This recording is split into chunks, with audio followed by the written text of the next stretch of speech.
ಎಲ್ಲರಿಗೂ ನಮಸ್ಕಾರಗಳು. ನನ್ನ ಹೆಸರು ತನೀಶ್. ನಾನು 5ನೇ ತರಗತಿ ಈ ವಿಭಾಗದಲ್ಲಿ ಓದುತ್ತಿದ್ದೇನೆ. ಇಂದು ನಾನು ಹಿರಣ್ಯಕಶಿಪು ಹಾಗೂ ಪ್ರಹ್ಲಾದನ ಮಧ್ಯೆ ನಡೆದ ಸಂಭಾಷಣೆಯನ್ನು ಕುರಿತು ಏಕಪಾತ್ರಾಭಿನಯ ಮಾಡುತ್ತಿದ್ದೇನೆ. ನಾನು ಇಲ್ಲಿ ನಿಂತರೆ ಹಿರಣ್ಯಕಶಿಪು, ಇಲ್ಲಿ ನಿಂತರೆ ಭಕ್ತ ಪ್ರಹ್ಲಾದ. ನಾನಾರು?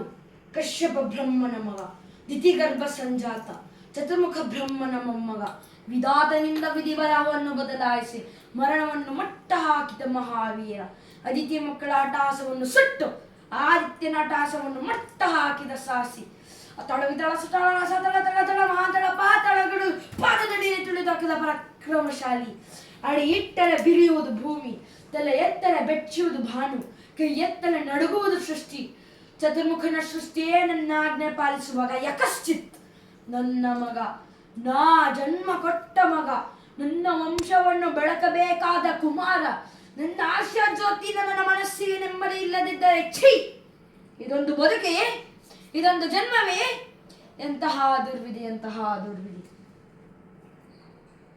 ಕುಮಾರ ಪ್ರಹ್ಲಾದ, ನೀನು ಹೇಗೆ ಇಷ್ಟು ಹಠ ಮಾಡುವೆ? ನನ್ನಕ್ಕಿಂತ ಬೇರೆ ದೇವರು ಇದ್ದಾರೆಯೇ? ಇಲ್ಲವೇ ತಂದೆ?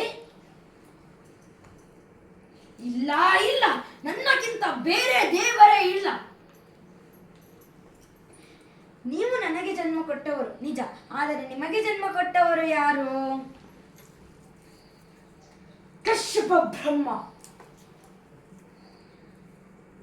ಅವರ ತಂದೆ ಚತುರ್ಮುಖ ಬ್ರಹ್ಮ. ಅವರ ತಂದೆ ಯಾರು? ಅವರ ತಂದೆ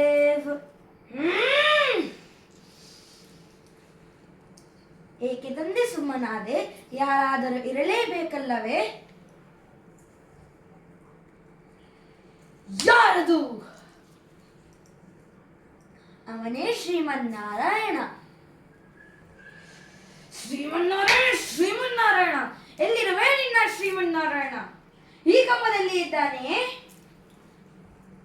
ಆ ಕಂಬದಲ್ಲಿ ಇದ್ದಾನೆ, ಈ ಕಂಬದಲ್ಲಿ, ಅಲ್ಲಿಯೂ ಇದ್ದಾನೆ, ನನ್ನಲ್ಲೇ ಇದ್ದಾನೆಯೇ? ನಿಮ್ಮಲ್ಲಿಯೂ ಇದ್ದಾನೆ, ನಿನ್ನಲ್ಲಿ ಇದ್ದಾನೆಯೇ? ನನ್ನಲ್ಲಿಯೂ ಇದ್ದಾನೆ. ನಿನ್ನಲ್ಲಿದ್ದರೆ ಇರಬಹುದು. ಹಾಗಾದರೆ ಕರಿ ನಿನ್ನ ಹರಿಯನ್ನು.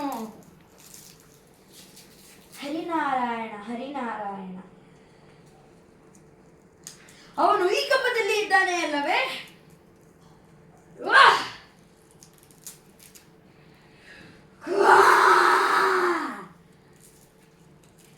ಭೇಷ್ ಮಗನೇ ಭೇಷ್, ನೀನು ದೇವಲೋಕದಲ್ಲಿ ಅಡಗಿರುವ ಹರಿಯನ್ನು ನನ್ನ ಮುಂದೆ ತಂದು ನಿಲ್ಲಿಸಿರುವೆ. ನಾನು ಅವನನ್ನು ತಕ್ಷಣವೇ ಸಂಹರಿಸಿ ಬಿಡುತ್ತೇನೆ.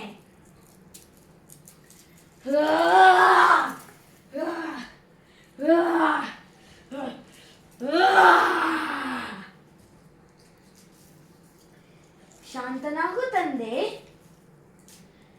ನಾರಾಯಣ ಹರಿ ನಾರಾಯಣ, ನಾರಾಯಣ ಹರಿ ನಾರಾಯಣ. ಮಂಗಳವಾಗಲಿ.